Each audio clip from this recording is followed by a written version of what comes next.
Hello, everyone. Thank you for joining us.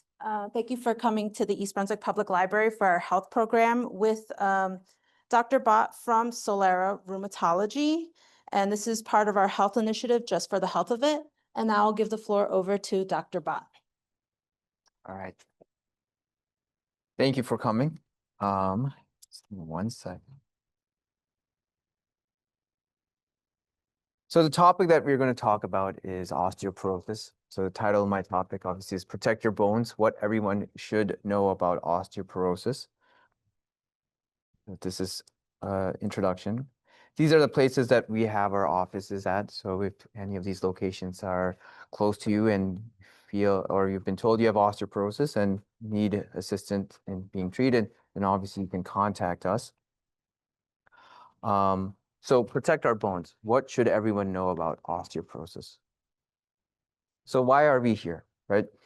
Osteoporosis affects 200 million older adults worldwide. Approximately 28 million Americans have osteoporosis or at risk of it. Knowing how to prevent it can help keep us be active and independent. So what are we going to discuss?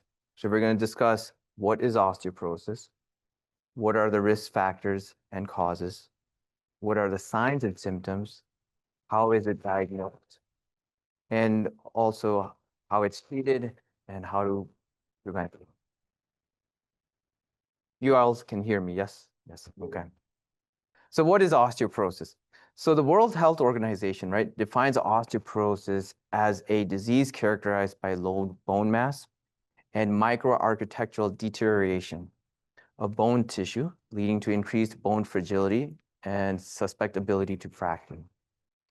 The term of osteoporosis, was first introduced in France and Germany during the last century. It means porous bone, right? Initially, it implied a histological diagnosis, but was later defined to mean that bone that was normally mineralized reduced in quantity. So if you look at a picture here on the left side, you can see what normal bone is. And then on the right side, you have what we consider bone with osteoporosis. And so you can see that how dense normal bone is. And then with osteoporosis, that density has gone down. So you see that the holes are much larger, which indirectly affects, the strength of the bone itself. So first I wanted to start off with what are bones made up of, right? Bone is a specialized connective tissue disease. So it assists in locomotion, right? Protection of internal organs and bone marrow. And it also, serves as a storage, its metabolic function is to, work as a place where we store calcium for the body. It consists of both organic, what we call the organic matrix, which is collagen and non-collagenous proteins, and also an inorganic mineral component, which is calcium and phosphate. In general, we always, break down old bone and build new bone, right? That's what we do in life. And, this is, the picture I have here is what we, is called a bone remodeling cycle. So there's, just to be a bit scientific, there's two cells that we have in our bones. There are osteoclasts and there are osteoblasts. Osteoclasts in our body tend to break down old bone, and then osteoblasts tend to build new bone. And this is something that constantly happens in our bodies. So why does osteoporosis matter, right? So osteoporosis can lead to bone fragility and increased susceptibility to fractures, especially of the hip, the spine, and the wrist. Although usually it is asymptomatic, osteoporosis can produce a painful fracture, loss of height, and reduced independence.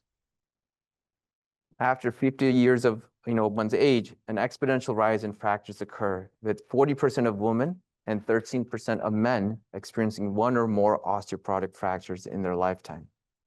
In the United States alone, more than 1.5 million osteoporotic fractures occur annually. That includes 250,000 hips, 250,000 wrists, and 500,000 vertebral fractures.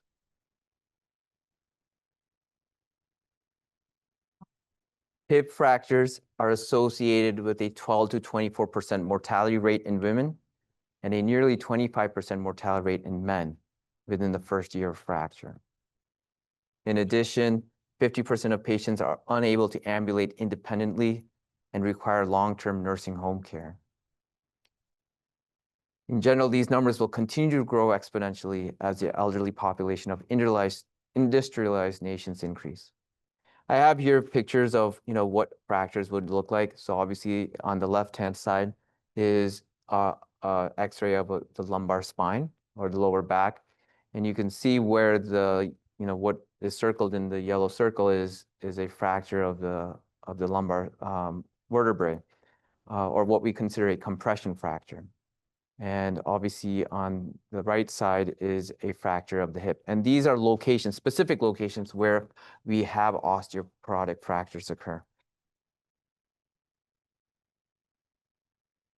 So what are the risk factors and causes? So who is at risk? Well, we'll talk about age and gender, body size and frame, family history, hormones that play a role in osteoporosis, and lifestyle factors. So first about age and gender. So bone growth occurs during adolescence, right? Where there's a large increase in bone mass. We tend to hit peak bone mass at the age of 35. And that's for both men and women. And after 35, it's all downhill. So that's why I always tell patients who are younger than 35 that you want to take adequate amounts of calcium and vitamin D, because once you hit peak bone mass, it's all downward, right? So, diet plays a huge role. In women, at menopause, right, their acceleration of bone loss, tends to be faster, and usually occurs, within 5 to 8 years. We both men and women lose bone, we lose bone mineralization as we age. But over a lifetime, women approximately lose 50% of the trabecular bone and 30% of cortical bone, while men usually lose 2/3 of these amounts. And as you can see here, so this is a picture I have, to simplify my points, is that if we look at the, no,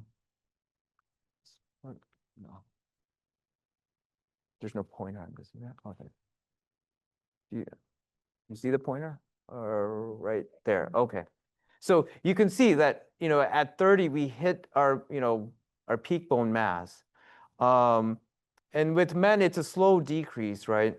But women right here, the reason why it decreases is because of the loss of estrogen during menopause. That doesn't mean, like, for men, usually, for us, we get affected by testosterone. So as we get older, our testosterone levels go lower, but maybe not as rapidly as estrogen in women. So that's why there's that difference.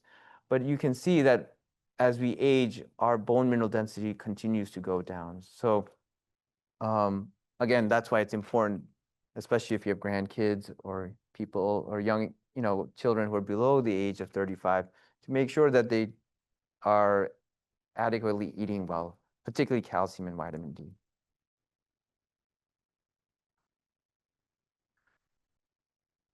So in terms of size and frame, right? People with smaller, slimmer bodies, typically a BMI of less than 20, have a higher risk of osteoporosis because they have less bone mass in general and less weight-bearing stress on their bones, leading to lower bone mineral density as they age. This makes them more vulnerable to fractures and as they have less bone to lose before reaching dangerously low levels. While carrying more weight can provide a mechanical advantage for bone density, obesity is linked to negative metabolic factors that can compromise bone health, right? So, I'm not saying that you should be heavy, but, those who are overweight, you will have other bone diseases such as osteoarthritis. But you want to be, at an ideal weight. But in general, people who are of lower weight from, whether it be from a young age, they have a higher risk of osteoporosis. Family history plays a role. A positive family history negatively affects bone density and significantly increases the incidence of fractures. So it's really important to know if you have first-degree relatives who have osteoporosis.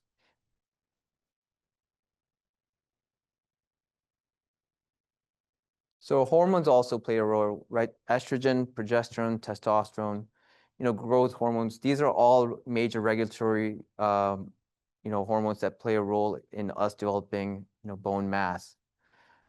Patients who are premenopausal or have significant estrogen deficiency prior to the age of 40, for whatever reasons, whether it be they had surgery where they had a hysterectomy or total hysterectomy, or they had ovaries removed, obviously that puts them at a higher risk for osteoporosis. In men, if they have chronically low testosterone levels, then that will also place them at a higher risk for osteoporosis.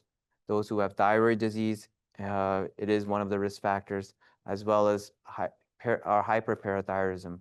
Parathyroids are basically glands that are behind the thyroid. So those who have hyperparathyroidism, it is a risk factor for osteoporosis. So it's a disease that has multiple risk factors and multiple etiologies that can affect it.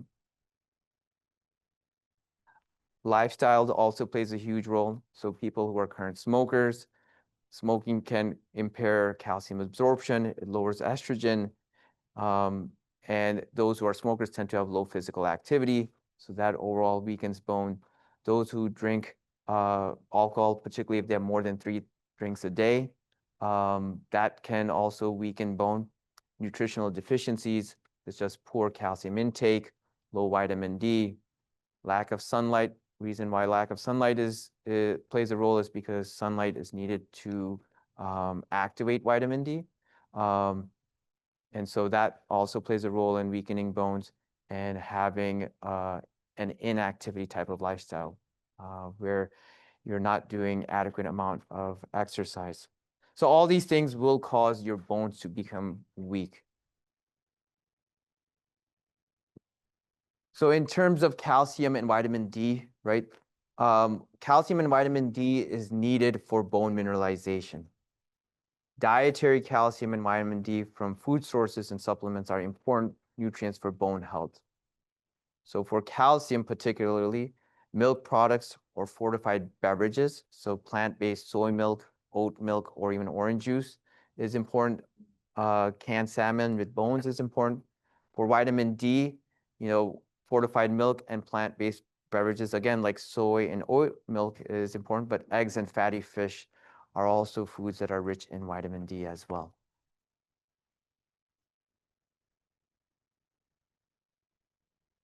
There are medical conditions that can also play a role in one developing osteoporosis. So from, endocrinology, diseases that can affect and put you at higher risk for osteoporosis are those who have thyroid disease, hyperparathyroidism, pituitary disease, which is a gland in your brain, those who have high levels or excess levels of calcium in their urine because they're losing calcium, those with low testosterone and diabetes. Processes that affect bone marrow, such as multiple myeloma, leukemia, Gaucher's disease, or systemic mastocytosis are diseases that can also play a role in one developing osteoporosis. GI diseases, such as celiac disease, or inflammatory bowel diseases like ulcerative colitis or Crohn's disease. Those who have had a gastrectomy, or like a Roux-en-Y, or a gastric bypass for weight loss, those can affect or play a role in osteoporosis, as well as chronic liver disease. And the reason for that is because many of these diseases affect calcium absorption or vitamin D absorption. People with kidney disease, so for example, like people who have had kidney transplant, they are placed on medications that can affect vitamin D and calcium. So, you could develop osteoporosis with these conditions. In rheumatology, patients who have rheumatoid arthritis or lupus tend to have a higher risk of developing osteoporosis, and that sometimes has to do with the medications that they are on. And in general, these are the medications that we have that can sort of accelerate osteoporosis. So those who take chronic prednisone have been placed on heparin. Those who are on anticonvulsant or anti-epileptic drugs. Cyclosporin is a drug that is given for patients who have had a kidney transplant. Cyclophosphamide is a chemotherapy drug. Same thing with tamoxifen. That is a drug that can be used in breast cancer, but can play a role in decreasing calcium and vitamin D absorption. The most common one is, or that people have heard about, are drugs for acid reflux or heartburn. The ones that they sell over the counter. The reason why those cause osteoporosis is because acid is needed for calcium absorption, right? So if you take, Prilosec or PPIs or omeprazole, that decreases calcium, or that decreases acidity in your stomach, which prevents the absorption of calcium. So in the long run, they also play a role in causing someone to develop osteoporosis. And obviously cancer medications as well. So who should be tested? In general, every woman who's above the age of 65 should should be tested for osteoporosis. In men, it's 70 or 70 and a half years old. Any man or woman who is above the age of 50 and had a non-traumatic fracture, meaning a fracture that occurs from a standing or a sitting position. So if one of you sort of slid off off your chairs and developed a hip fracture, you definitely should be checked for osteoporosis. In postmenopausal women, it is above the age of 50. If they're 50 or above, with one risk factor or one or more risk factor, whether that be diabetes, rheumatoid arthritis, thyroid disease, as my previous slides stated, should be checked. Those who are receiving or planning on receiving long-term corticosteroids, such as prednisone, so those who are had transplant or there are diseases where they are going to be on chronic steroids, they should be checked. And obviously, individuals with other medical conditions, as previously stated, should be checked for secondary osteoporosis as well. So what are the signs and symptoms of the disease? Well, it's a silent disease. There's no symptoms until a fracture occurs, specifically a fragility fracture. Again, fragility fractures are those that occur spontaneously or following a trauma, defined as falling from a standing height or less. Common warning signs: if you have had height loss of more than 2 inches, those with anterior kyphosis, right? This is, and that's where you have a person who is sort of, like hunchbacked. That could be a sign of maybe you might have had a compression fracture. Those with reduced pulmonary function, because of the fact that when you're hunched over, you're compressing your lungs, so you might have a higher or difficult time breathing. Are signs for osteoporosis. In general, what we consider an osteoporotic fracture are fractures that occur in the spine. The proximal humerus, which is the upper part of the shoulder, the hip, and the wrist. Not every fracture is defined as an osteoporotic fracture. So usually, by definition, it has to be these areas from a standing or a sitting position. So if you, for example, fall down a couple of flights of stairs and you break your ankle, that is not defined as an osteoporotic fracture. That would be defined as a traumatic fracture. Or if you were in a car accident and you broke your femur, that is not what we consider a fragility fracture. That is a fracture that is defined as a traumatic fracture. So how a fracture occurs and where it occurs is important in defining someone having an osteoporotic fracture.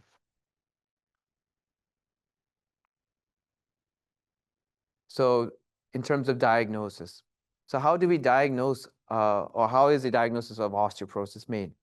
So there's 3 ways of being diagnosed with osteoporosis. As you can see in this picture, this is what we call a DEXA scan, right? So if you get a DEXA scan, that is one way, depending on what the results are of you having osteoporosis or not. Second is what we call a fragility fracture. And again, fragility fracture is that, let's say you were walking and you tripped over a wire and you fell over and you broke your hip. That by definition is an osteoporotic fracture because, and defines you as having osteoporosis because it was from a standing position. And then there's something called a FRAX score. And a FRAX score is calculated based on the questions they ask you when you go for a DEXA scan. And if you have a high FRAX score, then you are put into the category of osteoporosis. So obviously 2 of them are based on the scan, and then 1 of them is if you develop a fragility fracture. So when you get a DEXA scan, right, what do you expect? What do you expect during a DEXA scan? It's a very simple test, right? If we just go back to the previous slide, you can see it is one of the easiest scans you will ever get. You just, when you do go get it, you lay down, they have the scanner on the top, and they do some adjustments to look at your hips and your back. It takes about 15 minutes. There's low, radiation exposure, but it's one of the easiest scans to do. Usually there will be a report like, the one that is shown here that will give us an interpretation of what the scan, the findings are. Typically, if, the scores on a DEXA scan, so normal is -1 or above, and that's great. That's what usually people below the age of 50 are. There's also osteopenia. Osteopenia is where you're not osteoporotic, but you're not normal. So it is in between. And there the score is -1 to -2.5. And for those who are defined as osteoporosis, their score is -2.5 or less. So that means like -2.6, -2.7, -2.8, and etc. So, this tells us, or is a tool that we use, like I said, to define who has osteoporosis. There's also other assessments that we do. We would check your blood, we would check your electrolytes, we would check your kidney function, your liver function, we'll check your vitamin D level and calcium. We also sometimes assess, what's your fall assessment risk, because that can tell us, that are you at a really high risk or a low risk, in terms of, from choosing what treatment, because those who are at higher risk, we may choose one drug over another.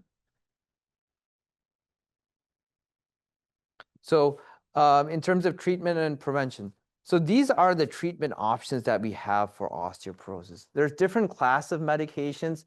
We have bisphosphonates, which come in both oral and IV. We have what we call a rank L inhibitor, which is, the generic name is dusumumab, but its brand name is Prolia. There's also, raloxifene, which is not typically used that often, but it's an option.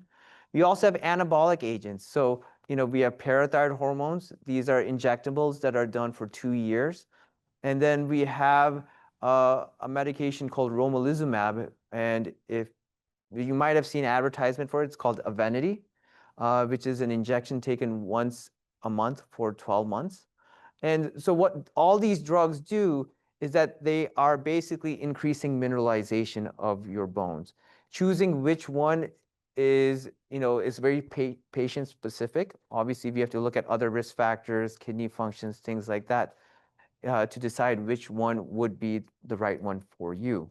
But like I said, we have multiple options to treat osteoporosis.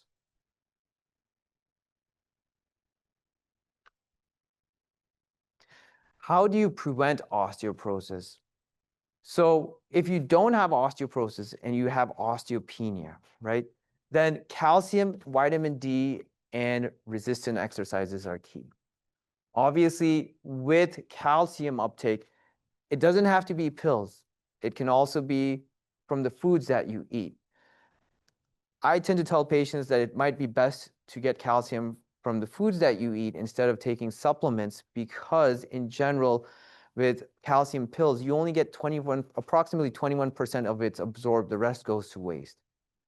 And, based on your age, for males particularly, we need at least 1,000 milligrams of calcium per day from the ages of 19 to 70. Above the age of 71 for males, we need 1,200 milligrams daily. For females, between the ages of 19 and 50, they have to take 1,000 milligrams a day. That's what's recommended. And from 51 and beyond, they recommend 1,200 milligrams a day. approximately you have about 300 milligrams. So dairy products are obviously it's a great source of calcium. Approximately 300 milligrams of calcium is in a cup of milk, a cup of yogurt, and approximately 2 ounces of cheese. If you do those things 4 times a day, maybe drink a cup of milk during breakfast, a cup of cheese, or not a cup of cheese, a cup of yogurt during lunch, maybe take 2 ounces of cheese for breakfast and maybe drink a cup of milk during dinner, then you will have approximately gotten about 1,200 milligrams of calcium. Obviously, you have to look at the nutritional label because obviously every milk is different. But if you do that, then you don't have to take a calcium supplement. But again, for females, like I said, above the age of 51, you want about 1,200 milligrams. And for males, it's usually above 71. In terms of vitamin D, obviously the sun is the best source, but being in the Northeast, obviously during the winters, that is hard. But in general, you need about 600 to 800 international units a day for those up until the age of 70. And then those who are older than 70, you want about 800 to 1,000. I tend to just, say 1,000, then 800 for those who are 70 or older. So these are things that you should continue to take if you have been diagnosed with osteoporosis. But if you have not, and you're like in the osteopenia range, then this is important because that can slow the progression down towards osteoporosis.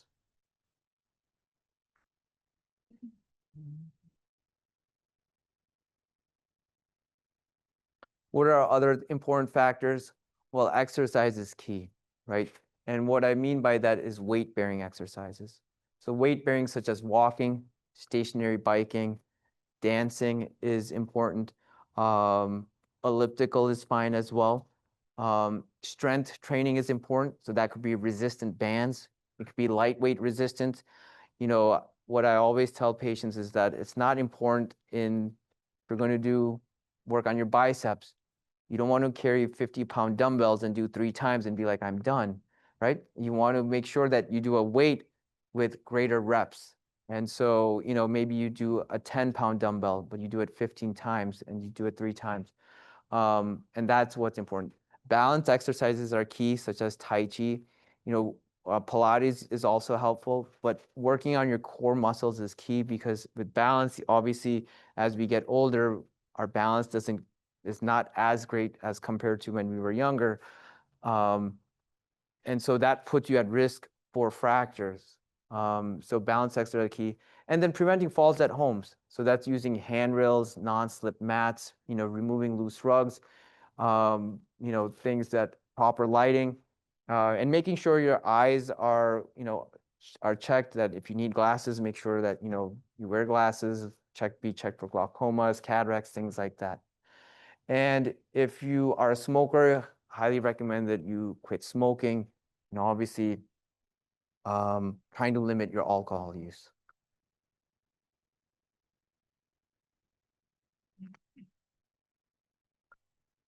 So what are the key takeaways? Know your risk, right? Eat well, get exercise, and get tested. And both health equals independence. These are some additional resources that, during your leisure time, you could take a look at that have excellent details about osteoporosis. Any questions?